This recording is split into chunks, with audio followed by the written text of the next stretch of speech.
Shi dai wannan taro da haɗaɗɗiyar ƙungiyar gamayyar ƙungiyoyin manoma na Karamar Hukumar Katagum ta gudanar ya fi mai da hankali ne kan yadda za a inganta harkar noman zamani ta yadda za a noma abinci mai yawa da kuma riba mai yawa. Duba da irin yadda ƙasa ta faɗa ciki musamman na tsananin rayuwa na rashin abinci da kuma tsadar abincin. Yayin gabatar da wannan taro dai sakataren ƙungiyar Murtala Muhammad Abdu ya yi ƙarin bayani sannan kuma ya roƙi gwamnati. Ba wanda bai san halin da ake ciki ba, ku shugabanni kan ma kun fi mu shinan abin da yake tunkarar ƙasar, don ku ne kullun abubuwan suke zuwa gaban tebul ɗin, ga hatsarin da yake tattare da abu kaza ga abin da yake tattare. Kuma duk dai maganar shine yunwa da ta tunkaro al'umma da tsadar rayuwa. To wannan noman da mutane za su yi din, Allah kaɗai ya san irin gudunmawar da za ta bayar don sauƙaƙa wannan wahalhalu da suka tunkaro. Shugaban ƙaramar hukuma, hakimai ne, mai martaba sarkin Katagum ne, sarkin Bauchi ne, na Misau na Ningi, da uwa uba shi gwamna Bala Muhammad Abdulkadir a taimaka a warware mana wannan matsalolin. Mutane su je su yi noma ko Allah zai sa wannan yunwa da tsadar rayuwa da ta tunkaro mu a samu saukinta. Bai dace a bar su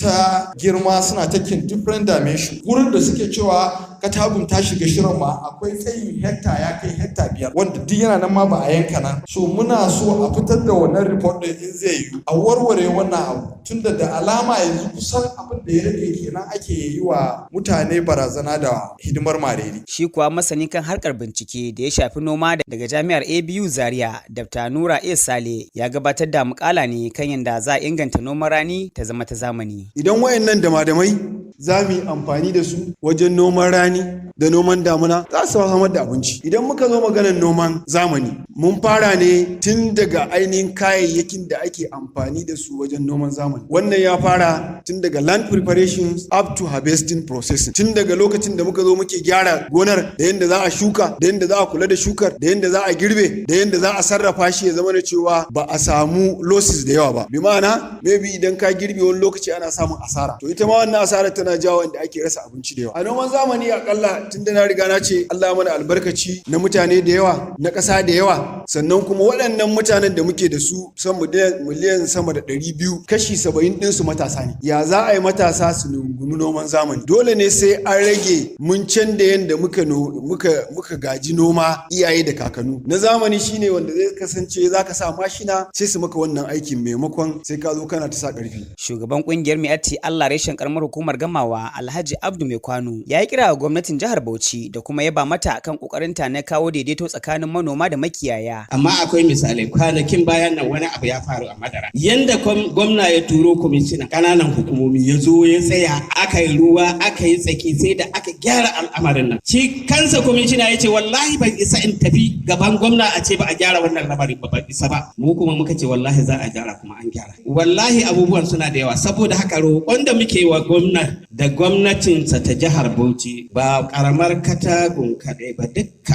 ƙananan hukumomin nan. Akwai buƙatu na noma wadda yanzu in ka duba wallahi ana fuskantar wata matsala sai dai addu'a.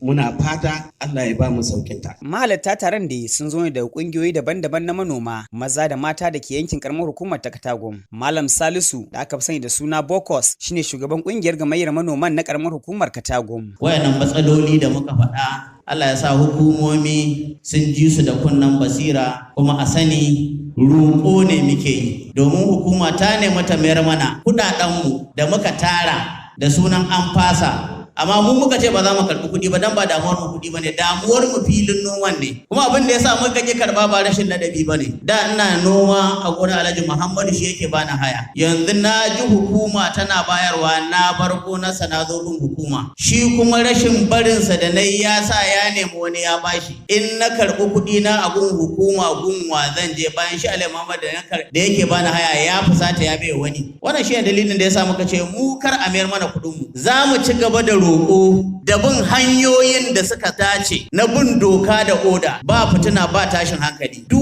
wanda ya bi bayan wannan abun ko ya husuma ko ya wani abu baya tare da mu, ba ma tare da shi. Kuma ko wannan abu ne aka samu dama aka yi, duk wanda ya halakar ko ya sayar baya tare da mu, ba ma tare da shi. Kuma mun yarda hukuma ta ɗauki dukkan matakin da ya dace akan wanda aka bashi ya salwantar da shi ko ya sayar da shi. A ƙarshe shugaban ƙungiyar APAN wato ƙungiyar manoma na jihar Bauchi Alhaji Yusuf Sambo ya yi nasa jawabi. Mu kuma abin da muka sani mun ce gwamnati ta nema wa mutane filaye irin wa'annan a sake wa mutane a yi noma a wa'annan filaye.